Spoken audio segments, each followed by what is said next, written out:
we're going to go over and check in with Frank Strait because, as Brett just mentioned, Frank, there's some things in the tropics worth watching. Yeah, there sure are. Kind of behind me, you see a satellite view. Let's go to my screen share, and you can see the loop in action right there to look at the things that we have of concern out there. And one of them is, well, it used to be a tropical storm, but it's not anymore. It's Lorenzo, which developed out in the middle of the Atlantic a couple of days ago. And now well, it's not a tropical cyclone anymore. It kind of fell apart today and is way out there. If you look just to the left of James, that's it right there. What's left of it. Yeah, there's no circulation with that anymore, and that's heading off to the northeast and should completely fall apart in the coming days. Now, aside from that, we don't really have anything going on out in the tropics right now. Uh, there are a couple of tropical waves to watch. There's one over the Lesser Antilles right now. There's another one not too far east of there. There's one more, though, that's southwest of Cabo Verde. And I've been telling my coworker Melissa, I've been teasing her about this, that she's out there, floating around doing this lazy swirl there, and I'm watching her.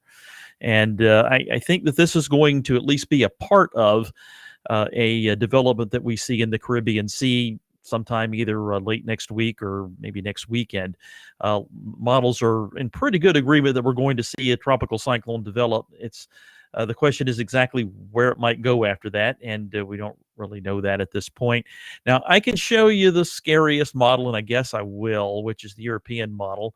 Uh, this starts at the current time. I'll just zip this on forward and take this to the part that's interesting as we get to about Sunday or Monday when that tropical wave finally gets to the Caribbean and the convection starts to increase with it. And then by the time we get to the end of next week, whoops, we're looking at 18Z right now. Zip it back to the 12Z.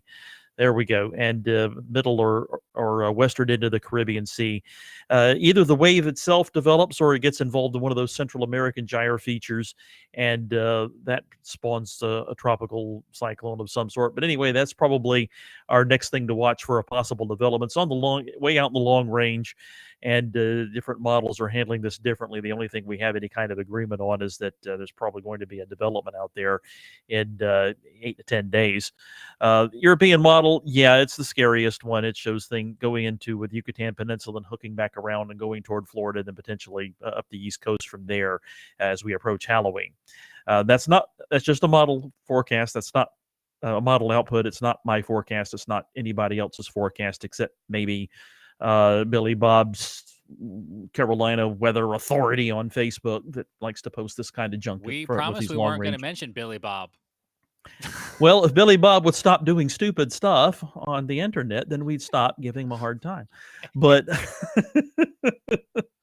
anyway, again, this is just a computer model output, and it's probably wrong, just like just about every computer model. When you look beyond 10 days out, it's probably wrong, even beyond 7 or 8 days out. But it is a reasonable possibility that we'll have a tropical cyclone, maybe even a hurricane in the Western Caribbean in 8 to 10 days, and there's some chance it would come toward us here in the Carolinas, or maybe end up going out toward Bermuda, like most of them have done this year. And I think the GFS and Canadian model are showing that instead.